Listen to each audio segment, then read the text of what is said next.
I had an aloe vera leaf left, and what I wanted to do before it went bad is I wanted to go ahead and take it and dilute it with some water into these bottles so that I can use it.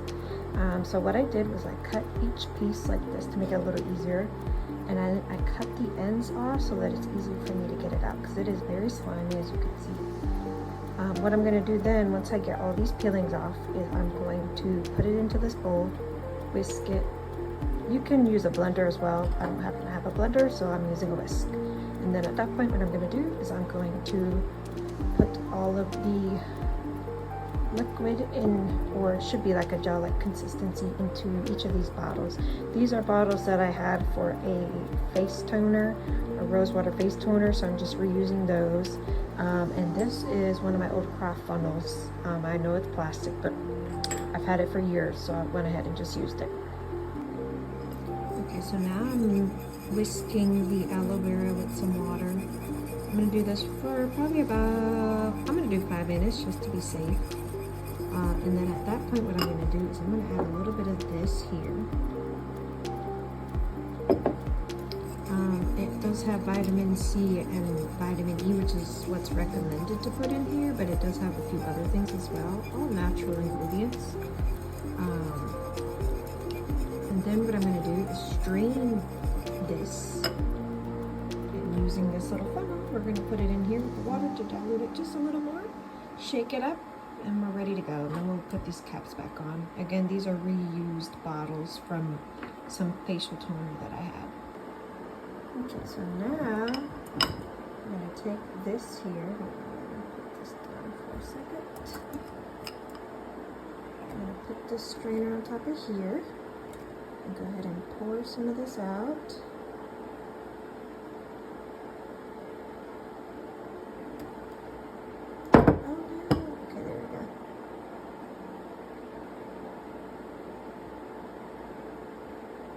Yes, I did make a mess with this first one. I put more than I needed to.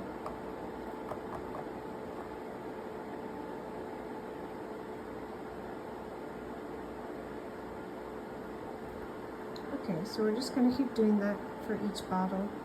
And then we'll see if we can try to dilute the leftover.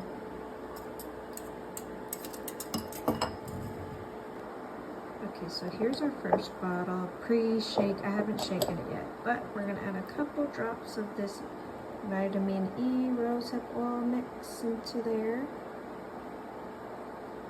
And what this does is it helps to preserve it some. So I'm going to do a few more because I feel like this is, and I might just want to take this guy out. It might be a little bit easier for this part. Go. So we're just going to add, I would say probably 4 to 6 drops is okay.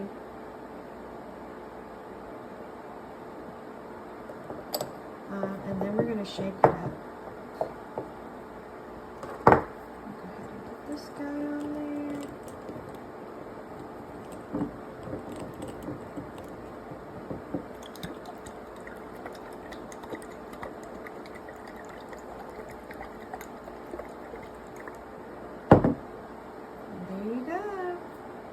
Your aloe vera, you can use it as a face toner spray, gel spray. You can use it as a relief for sunburn, or just to put on your skin. Do note it is going to be a bit slimy. That's just a natural property of aloe vera, but it is very good for your skin.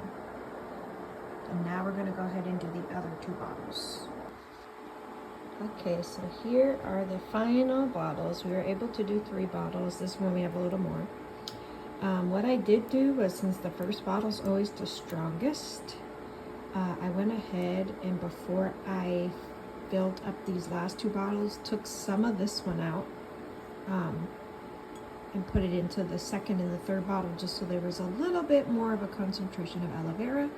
Because, you know, of course, as you're adding water and whisking it, it becomes a little bit less concentrated and a little more diluted. So what I did was I took the strongest bottle and I went ahead and added some into each of these. I did also add the extra oil that I was talking about that had the vitamin E and the vitamin C among some other ingredients. This is what it looks like at the end after diluting it several times with water. And yes, this was a fun activity. You can use this as a toner. You can use it as a spray for your body for sunburn or mosquito bites. I'm going to show you guys what it looks like applied to the skin. Okay, so applied to the skin, let's see. So go ahead and rub it. Of course, this is going to be a bit liquidy. There you go, applied to the skin.